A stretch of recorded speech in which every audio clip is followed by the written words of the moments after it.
Oh, well, we've got a lot planned for next year. Obviously, one of the big pushes that we're going to be heading for is multi-wallet. So last year we sort of stated that one of the major core objectives for KeyFi Pro is to support multiple chains, multiple wallets, multiple platforms, and multiple assets, right? So right now we have multiple chains. We're on, Ethereum, Binance Smart Chain, and Polygon.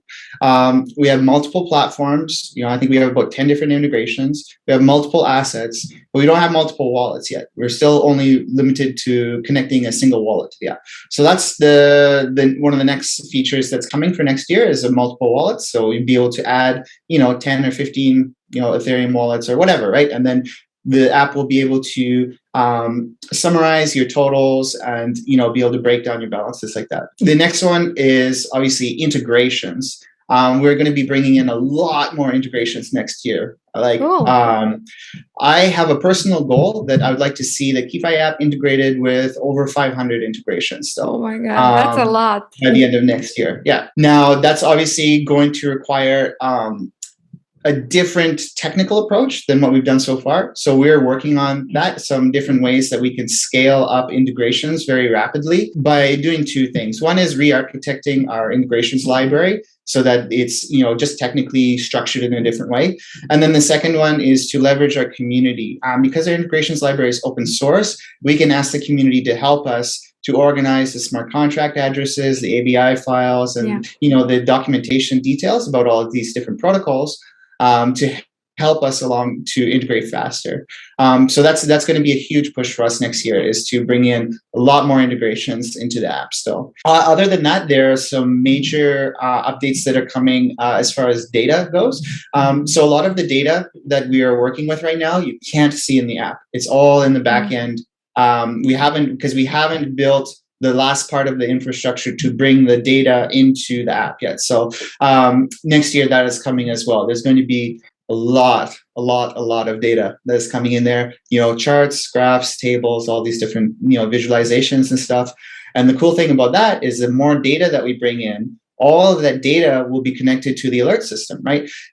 So obviously it's good to get price alerts and things like that, right? But how about social media alerts, sentiment analysis alerts, alternative data alerts, basically, Awesome. where you're getting all of these different types of data and you can choose what connects to what, right? So say, okay, I want this data point right here, right? And then I'm going to connect it to that alert.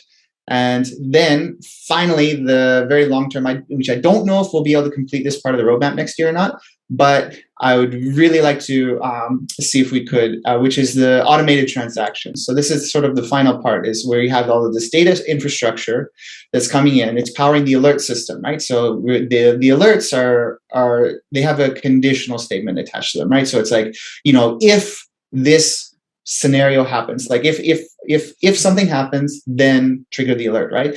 So all we do is we take the next step, and that alert will trigger a transaction, right?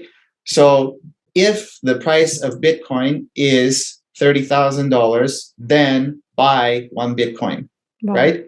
Mm-hmm. So we have this logic sitting in there where we have our data infrastructure that's always checking for new data, checking information, right?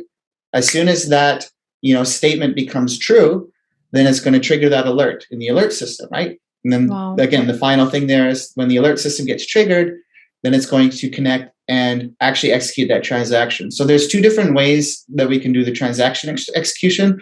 One of them is through smart contract permissioning, where you basically would add some tokens to a smart contract. You'll give it permission to trade those tokens for you without doing anything.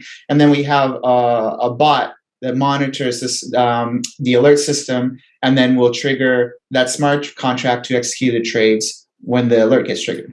So that's one way. And then the second way would be to do a localized bot, where basically a user will download a desktop software.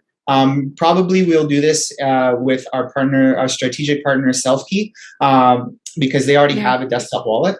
And what it would do is it would connect to our API, and it would connect to the alert system. And then as soon as, again, that alert becomes true, it would send the transaction from your local wallet on your local machine still. So you're always in control of that.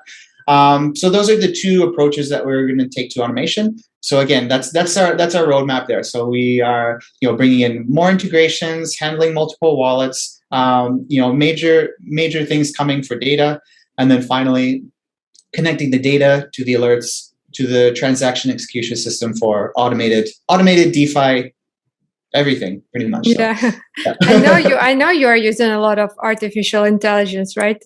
Yeah, we have three different projects that are using machine learning right now.